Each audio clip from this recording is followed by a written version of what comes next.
Ni inkuru ikomeje gutrendinga mu binyamakuru bitandukanye yaba byandikira mu karere ka Afrika y'Iburasirazuba. Baragira bati Munyarwanda yapfiriye muri Kenya azira umukobwa w'ikizungerezi. Munyarwanda usiganwa mu marushanwa yo kwiruka witwaga Rubayita Silag ukaba yarwanye na mugenzi we witwa Duncan Kamara bapfa umukobwa aza kuhasiga ubuzima. Ibi byabereye mu mujyi muto wo muri Kenya witwa Iten usanzwe witorezamo abasiganwa ku maguru bo hirya no hino ku isi. Kenya Report ivuga ko umukobwa utatangajwe amazina yigeze kujya mu rukundo na Rubayita mbere yuko yisangira umunyakenya.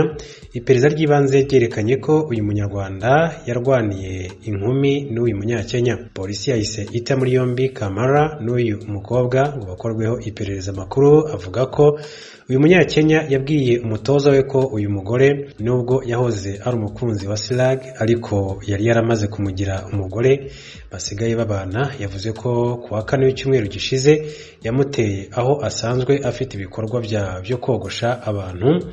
Ati uyu mugore yari umugore wanjye, yigeze kujya mu rukundo n'umunyarwanda ariko bari barashwanye mu gihe cy'amezi nk'abiri ashize.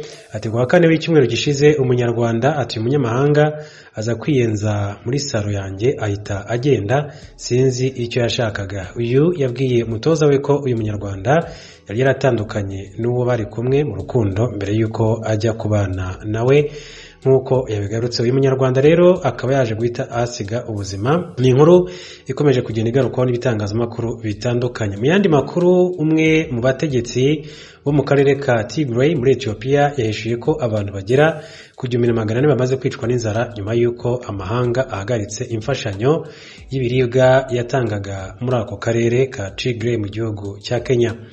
Witwa Grebewet Gebrezegba akaba yabwiye BBC dukesha iyi nkuru, yongeraho ko umubare w'abapfuye ushobora kuba ari munini cyane. Yavuze ko muri Mata ishami ry'umuryango w'abibumbye ryita ku biribwa PAM na USAID byahagaritse imfashanyo y'ibiribwa nyuma yo gutahura ko byibwa. Akarere ka Tigray kibasiwe cyane n'ubucyuhe n'ubuke bw'ibiribwa ubwo intambara yadukaga mu kwezi k'Ugushyingo 2020 hagati y'ingabo za leta ya Ethiopia n'umutwe wa TPLF Tigray People's Liberation Front. Iyo ntambara yarangiye mwaka ushize binyuze mu masezerano y'amahoro yagizwemo uruhare n'umuryango umwe bwa Afurika. Abantu hafi miliyoni 6 babeshejweho n'imfashanyo muri Tigray. PAM yatangaje ko irimo kwihutisha ibikorwa byo kongera gutanga imfashanyo y'ibiribwa muri Tigray ndetse no gutuma habaho uburyo bukaze bwo kugenzura ko igera ku bayikeneye cyane kurusha abandi. Abakuru b'igisirikare cy'ibihugu bigize ishyirahamwe ryo gufashanya mu by'ubutunzi bw'ibihugu byo muri Afrika mu burengero CEDEAO bazohurira muri Ghana ku munsi wa 4 no ku munsi wa 5 w'indwi kugira baganire ku byerekeye umugambi ukurungika inteko muri Niger. Ibindi kuri inkuru twumvirize Thierry Ndayishimiye. Mu ntango iyo nama yari yategekanijwe kuba mu mpera z'indwi irangiye yamara yarasibijwe. Inama yo kuri wa 4 no kuwa 5 izoba ibaye nyuma y'uko abategetsi b'ishirahamwe CEDEAO mu mpera z'indwi irangiye bemeje gutegekanya inteko zijejwe kugarukana ubutegetsi bwisunga ibwirizwa shingiro muri Niger. Ni nyuma y'uko Perezida Mohamed Bazoum akuwe ku butegetsi ku itariki 26 y'ukwezi kw'indwi k'uyu mwaka. Inama y'abategetsi b'ishirahamwe CEDEAO yabereye ku mugwa mukuru wa Nigeria Abuja ku munsi wa 4 w'indwi irangiye yarafashe icemezo cyo gushira imbere ibiganiro mu ntumbero yo gutorera inyishu ibibazo biri muri Niger. Abitegereza ibintu n'ibindi batangaje ko kurungika inteko muri Niger bishobora kubamwo ibibazo kubera kutumvikana kuri mwishirahamwe CEDEAO. Ishirahamwe CEDEAO ryari ryahaye abategetsi b'abasirikare bakoze kudeta muri Niger ikiringo ntarengwa ko c'indwi imwe ku itariki 30 y'ukwezi kw'indwi kugira ngo babe bagarukanye ku butegetsi Perezida Bazoum canke bakitega ikoreshwa ry'inguvu za gisirikare. Yamariyo tariki ntarengwa ko yararangiye atakibaye. Tubivuga kuri Niger, abasirikare bakoze kudeta muri ico gihugu baratumye ko ku munsi wa mbere userukira ico gihugu muri Cote d'Ivoire hari nyuma y'ivyatangajwe na Perezida Alassane Ouattara. Dusubire dutega amatwi Thierry Ndayishimiye. avuye mu nama y'ishirahamwe ryo gufashanya mu by'ubutunzi ry'ibihugu byo muri Afrika yo mu burengero CEDEAO ku itariki 10 y'ukwezi k'umunani. Perezida Ouattara yatangaje ko bakuru b'ibihugu bigize iryo shirahamwe bumvikanye ko kurungika inteko muri Niger byotangura mu buryo bwihuta bushoboka. Abasirikare bakoze kudeta muri Niger batangaje ko ibyatangajwe na Perezida Ouattara bidahuye n'ibyiyumviro by'abanya-Côte d'Ivoire basanzwe ari abavandimwe b'abanya-Niger. Bavuze ko Ouattara na bagenzi biwe bo mu ishirahamwe CEDEAO bahawe amabwirizwa n'ibihugu by'ibihangange byo mu makungu agenewe gukingira inyungu zabyo zidahuye n'inyungu z'abanya-Niger. Perezida Ouattara yatangaje ko Côte d'Ivoire izoterera batayo y'abasirikare 1,100 hamwe na Nigeria na Benin. Mu ndwi irangiye abategetsi b'ishirahamwe CEDEAO bategetse itegekanywa ry'inteko yamara nta byinshi bavuze ku byerekeye kuzirungika muri Niger. Bemeje kandi ko bazoshira imbere inzira y'ibiganiro mu ntumbero yo kugarukana Perezida Mohamed Bazoum ku butegetsi. Imigwi itandukanye yitwaje ibigwanisho ku munsi wa mbere mw'ijoro yaratanye mu mitwe mu ngwano ikomeye yabandanije ejo ku munsi wa kabiri mu makati atandukanye yo ku mugwa mukuru wa Libya Tripoli. Ibindi kuri inkuru na mugenzi wacu Frederic Nkundikije. Gushika ubu igitigiri c'abaguye muri iyo ntambara ntikiramenyekana, yamara abaganga bakorana n'ubushikiranganji bujejwe kwivuna abansi batangaje ko bamaze gutora ibiziga bitatu mu makaritiye ya Fornage, Ain Zara hamwe na Tarik Shok. Ubu bushikiranganji bujejwe amagara y'abantu buriko buratera kamo abanyagihugu kabasaba gutanga amaraso yo kugarukira abakomeretse.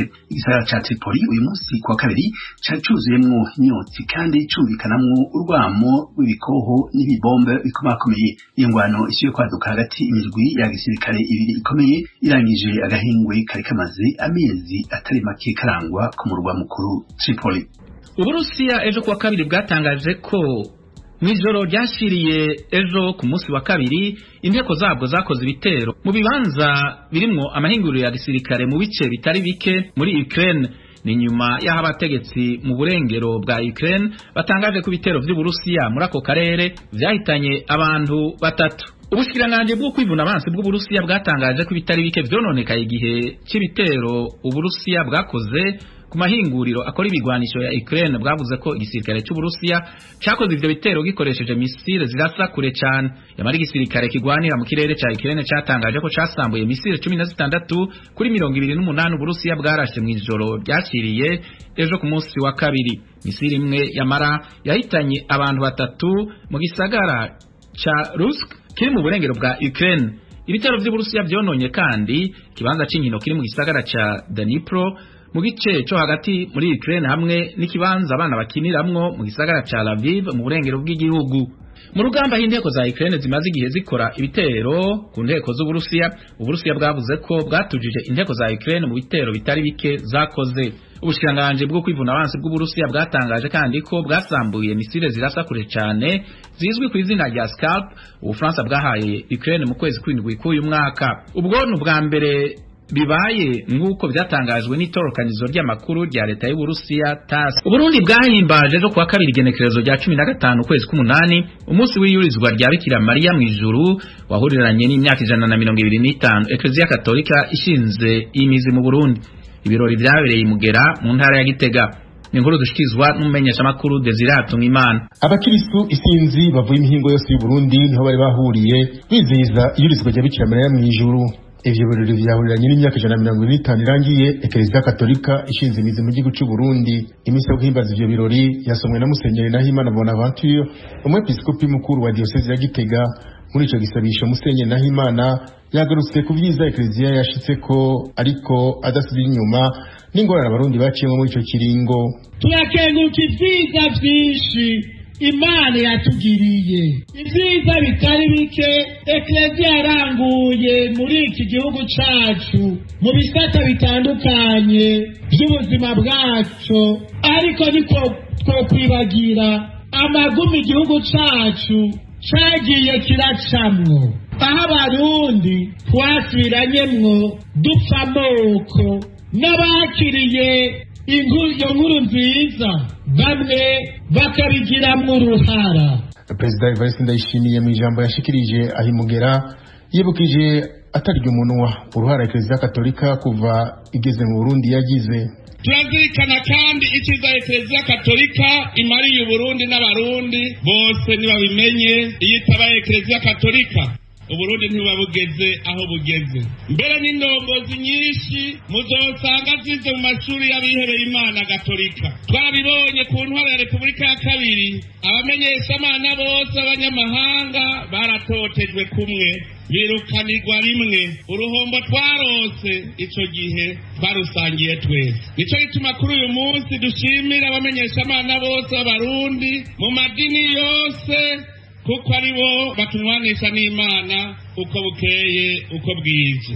Umukuru w'igihugu cy'u Burundi yamenyesheje ko naho bariko barahimbaza imyaka 125 Uburundi bumenye inkuru nziza ko hakira gahaze. Ivyo bihugu abaza ijambo ry'Imana mu 1898 baje baturukamwo, aho kuduha akarorero keza, uno munsi niho hava abatwigisha gusambura amabwirizwa y'Imana. Uno munsi bahiganwa mu gusambura ikiremwa muntu, mu gukorora inda, mu guhohosha bari ku musego. Niyo batwigisha gusambura ingo, bakavuga ko abasangiye ibitsina bashobora kurongorana. Uno munsi rero uwo kwigira inama kugira ngo izo nyoshambi ntituzigwemwo. Evariste Ndayishimiye, perezida w'igihugu cy'u Burundi, amenyesha ariko ko mu bateje ibibazo by'amoko mu Burundi n'ubu bikizingamitse igihugu abihebeye Imana babifisemo uruhara. Yasabye abafise ico bazi ku mabi yashikiye Burundi